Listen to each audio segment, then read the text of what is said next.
Nining inanay nga pagbuhi ug balik sa turismo, may mga diskarte nga mitumaw sama sa floating cottage sa Bantayan Bay dito sa lungsod sa Cordova. Si Luan Merondina sa RTV Presents. Mga 100 meters gikan sa Roro Port sa Cordova, makita kining pipila ka mga floating cottage nga mitumaw. Mga duha ka buwan na ang nakalabay. Sa kantidad nga 3,000 pesos, eksklusibo magamit ang tibok floating cottage sa 15 ngadto sa 20 ka mga sakop sa pamilya o managhigala. May mga lamesa og lingkuranan ug mamahimong makasugba-sugba kay may abuhan man og CR usab. Lakip na sa package ang pump boat nga mukuha og hatod sa mga guest paingon sa pantalan. Matod sa kapitan sa pump boat nga nahuna-hunaan sa tag-iya ang paghimo og floating cottage aron masigurong malikay ang pamilya sa daghang mga tao sa mga public beaches sa lungsod. Nagtagsa lang ma. Tan Lunes, lain na sad, Martes, lain na pod. Nakadibang ka ari rami kay magbantay may lifeguard mo ba? Hinimo sa kawayan ang mga floating cottage ug giangkurahi sa mga bato. Gibutangan og plastic nga baril ug water bottle aron mulutaw. Usa sa unique feature ni ining ilahang floating cottage kining ilahang daw sauna or daw jacuzzi nga tumong nilang gihimo alang niadtong ilang mga guest nga adunay dalang mga gagmayng bata aron masiguro nga luwas ug dili maadto sa law mga bahin sa dagat.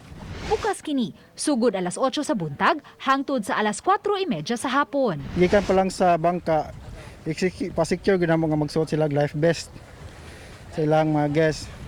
Apan gibutyag ni Vincent Benitez, focal person sa Tourism Task Force sa lungsod, nga way business permit ang naasoy mga floating cottage.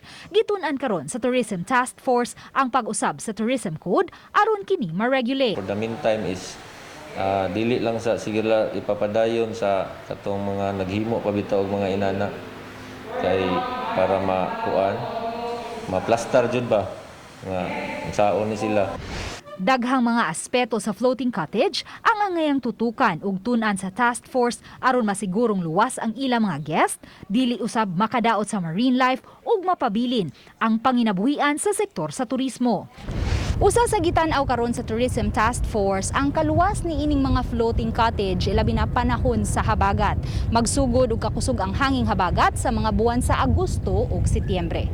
Niadtong Domingo, usa ka pamilya nga guest sa usa sa mga floating cottage ang gi-rescue human malunod ang giluwan ng pump boat. Iniingon na lang daw ang ang katong ilahang ka linti nga ulian na lang sila sa katong pag-abang nila sa katong cottage. Promoto ko kuno ilang giuli na lang nya na okay ra pud kuno ang pamilya jud. Uban ni Philip Patricio ug Cleofer Lumayag, ako si Luan Merondina ug kini ang akong short dokyo.